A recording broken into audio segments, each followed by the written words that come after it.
good. So if you could tell us a little bit about Nicole's Salon, how long you guys have been here, and yeah, what you guys do.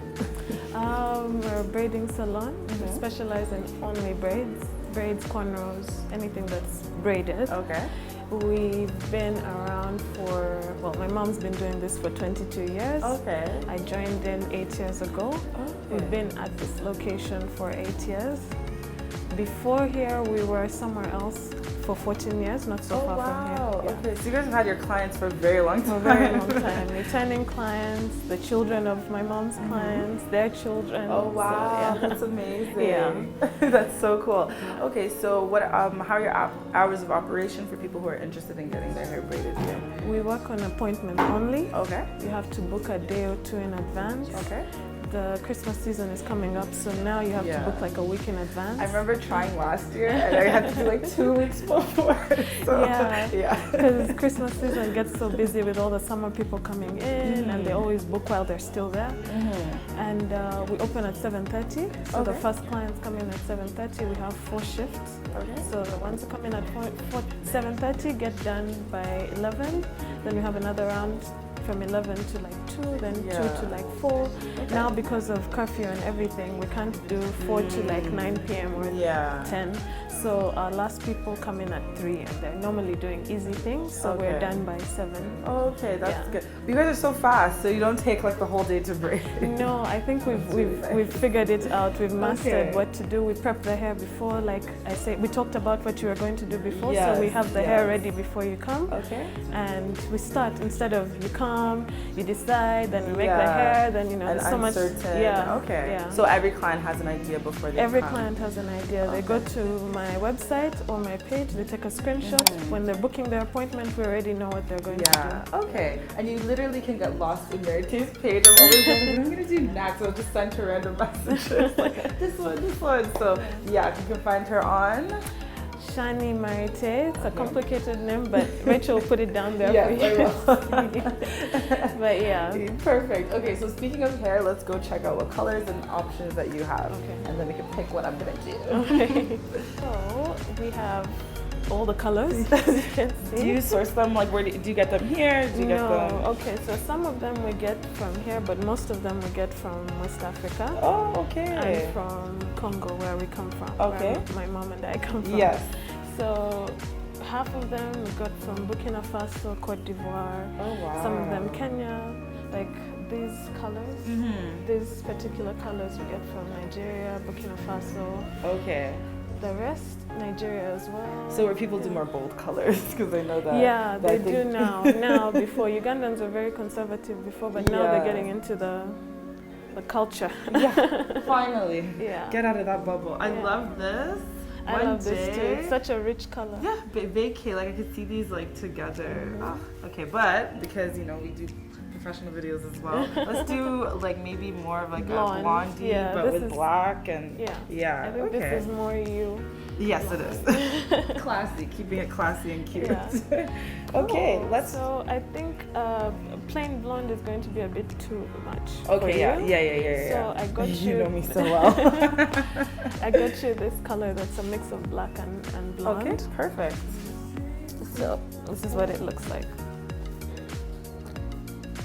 Oh, that's nice. So it's a mix of black and blonde, and then because we're doing goddess braids, this is going to be the color that you'll have for your braid. Okay. And then for your curls,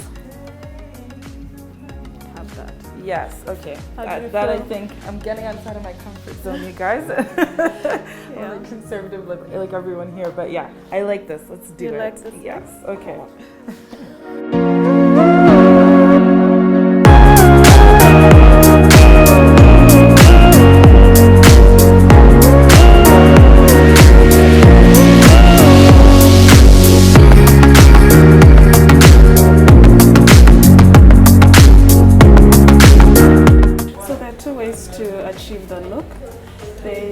You can have them knotless, or just normal. Like what I have right now, these are just normal box braids, but my base is in squares. Okay. You can do the knotless style, which is a bit different. We start off with your own hair. Okay. And then we keep feeding. Oh, yeah. okay. So there are fewer on the head. They're not as many. Yeah, I like that. I like when it's later. Yeah, and then what else? They're more protective. Okay. But they're also high maintenance. You'll have to have some moves. Oh, for knotless. Yeah. Oh. Because we're starting out with your own hair. Okay. So it's almost like you're doing a braid with your own hair. So right. The frizziness. Well, okay. So essentially, if it's not knotless, it lasts longer. If it's not knotless, it lasts long. There's not much of a difference. Okay. Just with the knotless braids, there's more maintenance. Okay. Yeah. So just mousse is what I need to buy to keep it? Mousse, maybe some gel, but otherwise. Okay, let's try knotless. I don't think I've tried it with you. I don't think you've done knotless. Yeah, okay. All right, cool. Let's do that. With few because I don't want to yeah.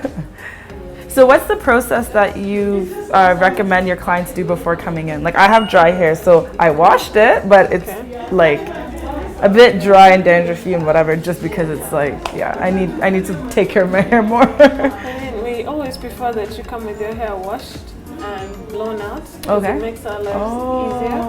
It's easy to part the hair, create like if you want triangles, if you want squares.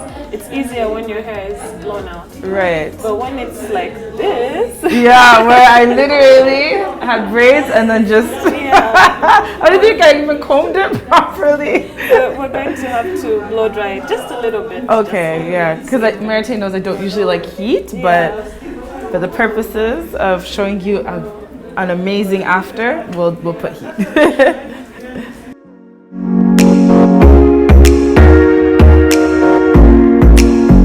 That's insane. And braided a dead body.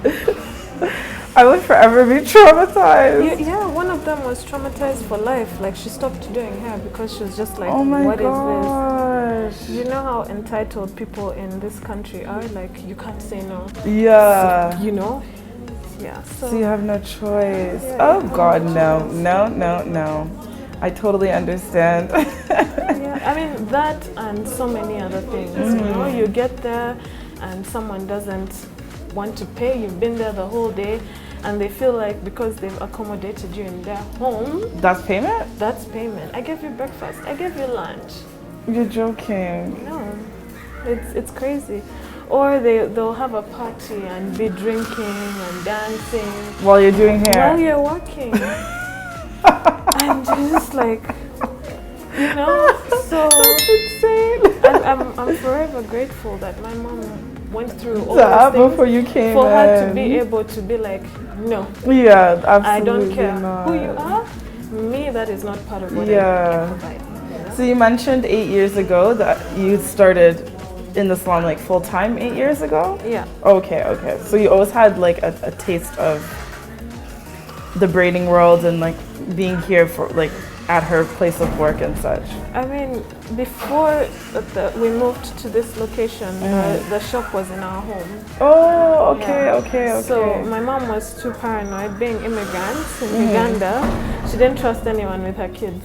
Oh, so that's why she wanted that. to work at home. Right. So if you needed, also from all these weird experiences going to people's homes, she just saw decided, what was you know going what? on. If people really want what I do, they will come to my home and find me where I am.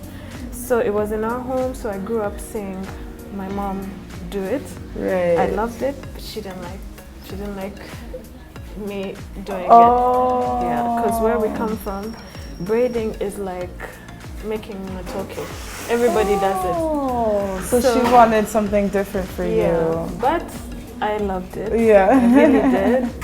So I taught myself how to be super fast, super neat, super, you know, so she could give me a chance. Okay. Yeah. So at some point she had no choice but to let me help. Yeah. And that's how I ended up braiding. Oh, and you're so good at it. So that was just to prove a point. Exactly. I love that. That's so good. That's usually just a driving force when your parents are like, absolutely not. No. You're like, oh no, I will. I will do it. I will. And you'll find me. Very, very good. I love that. Because we are a braiding salon. You don't want to, right? We don't have products. Oh, you don't sell those things up there, or is just what stuff you use? We have hair oil for people who need to like oil their scalps and whatever. Maybe hair mousse, you know, the things that you would need. Oh, you do sell mousse? We don't, but I can recommend a few.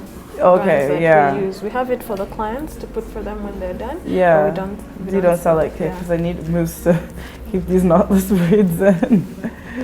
But yeah, our main product is our hands. Yeah, I feel we don't really need anything else. Do you guys wholesale to other people, like who are interested? Because obviously you have your suppliers in West Africa. That's the plan for 20. It was the plan for 2020, but COVID happened. But that's the plan for 2021, because we realized that what we have is rare. Most people don't have. And they don't know how to get it. Yeah, and they don't know how to get it. So we decided that we were going to now start selling to other people if they need. Right. Yeah. So if someone wants like a color, a particular style that you don't have, how long does it take for you guys to bring it in? We only stock what we. So what you see on my Instagram, okay, is what you provide. Stock, okay. Because because we're getting these things from very far, you cannot buy just a few things for a few people. You need to buy enough, because you buy every 3 months. So. Okay, that makes sense. Okay. So every time, actually Marithe always has stories, and she'll just show the hair, the color code, everything. So the color codes and all that. So I feel like that's helpful. But you always leave them do you leave them in your highlights? I do. Okay, yeah. So that's a good way to shop. So people know what it's also easier for us when people come and they know, I want to do box braids in the color 33 waist length. So they know all the names, and it makes it easy. Oh, that's so smart. Yeah. Or I want to do my braids in the color 33 with highlights of 27. So they already know. So even when they're shopping on their own, wherever they are, I want to buy this hair in this color, so they know what they're buying. Right there. Okay, that makes sense.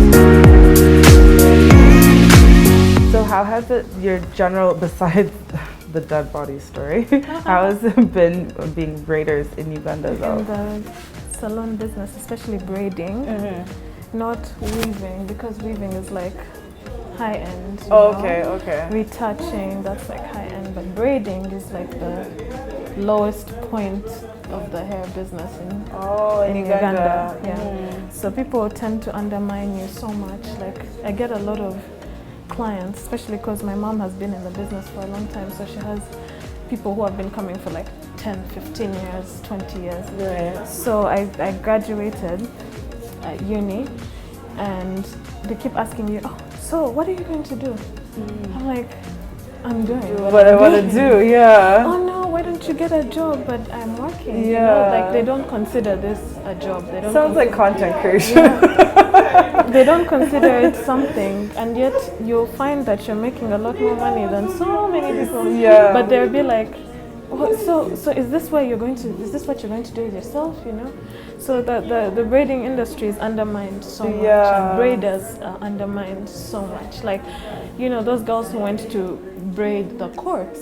They, you know, when you're a professional person, you can say no. You can say, you know what, I'm not going to do it. Yeah, absolutely not. Give me the details. But because it's such a low, it's at the bottom of the food chain. Yeah. You know, braiders are so desperate, they'll go, you know? That is so sad. Yeah, it's the time you take, the care you put in. Yeah. You're helping someone take care of themselves, see themselves better, take care of their hair. Yeah. That's very sad, actually. There's a lot more to braiding than just installing the braids on someone's head. Yeah. It's the conversation. Like, if you notice, the setup in our shop is not like another salon, because it started out in our home. My mom used to always talk to her clients, so it was in our living room. Okay. So everybody would talk, they would communicate. So she'd be working on someone and someone else is working on someone, and they're having a conversation. So that, you know, so that's why the chairs face each other, so we can all talk and share, because that's what braiding culture was about, sharing, talking, giving advice. It wasn't just, oh, I'm going to install braids on your head and you go. And you're off. It's like borderline therapy. Yeah, it was the connection that you make with the braider and how they pour their gifts into your hair. So when people undermine this industry so much, it breaks my heart. You know? When braiders don't know the value of what they're doing. We put about 2,000 strands on your head. It's art. And each strand looks like the other strand, you know? You're making copies of 1,000,000 braids with your hands. This is something that should be charged highly, because it's art. It's art that we do every single day. It's very true. So I feel bad that this industry is not appreciated as much as it should be. It really should be. Or even the story you just told me about the guy. What am I trying to say? Or even the story you just told me about the guy and the girls who went to his house, not the corpse one, but the other one. Yeah, the one who had his wife get her hair done. So she calls these people, they come to her home, she picks a style, they do the hair. And then when they finish, this man, I think he was already abusive to his wife. Obviously. So he looks at the braiders and he's like, this is not what I wanted her to do. Why did you make her look so bad? So he starts to beat them and kick them out of his house and doesn't pay them. So I'm just like, you know, they would never do that to an engineer. No. They would never do that to a lawyer. Oh, you didn't win the case, so I'm gonna beat you. You know? And like, They would never do that, but because this industry is so... how you guys are perceived, it's crazy. That is insane. But you guys do such amazing work. It is art. It really is. And I've had so much fun the last year doing things with you and you pushing me and being like, you could do this color, you could do this color. You know, there's so much that I'm realizing now that comes with what we do. People already expect to look good before they come. Right. So you have so many people telling you, I was having a bad year, or I was having a bad month, but I did my hair and I felt better. Yes, about myself and how I felt so good about myself. And so you realize that what you're doing is more than just putting braids in someone's hair. It's boosting their confidence, making them feel beautiful, making them feel like a queen, you know. I mean, there's so many people who go through so much self-esteem issues, but then they see you and you're doing, like I do anything on my head. I do blue, I do green, I do white. And they know that if I do it, I'll look good. And I'll go to a red carpet with my braids. I'll go to a wedding with my braids. And it's still I'll go for respectable, lunch still with beautiful. my braids. And it still works, you know. So you're trying to show them that you can have this and you'll not look like the housemaid. Because there was this perception, Rashida was actually telling me, that braids were for maids and housewives, like people who didn't want to spend money. Like they'll do braids and have them in for like a whole month because they didn't want to spend money. And then the ones that had money would do a weave that would cost so much money and then take it out after a week. And here people throw out hair. They like don't even keep. I'm like, wait, I'm sorry, you're doing a weave and then it's over. Like that's such a waste of money. Exactly. I didn't even know that until recently. So that was the perception. So Rashida was telling me, you've made us love braiding. Doing braids, like it's no longer a thing that maids do or you do because you're trying to save money. Now it looks nicer. You look younger when you have braids. When you have a weave, you just look like this old woman, you know? I think that was always the reason why I didn't braid, was because I have a young face, so it was always like I look like a child. So I was like, oh, I find my wig, I do my makeup, I look like a woman. So I literally, for like decades, I didn't bother with braids. You didn't bother with braids. Now I'm like, the heat's won me over. We're here. I love that. I also feel like it's a nice, fun way to protect your hair. Yeah, 100%, 100%.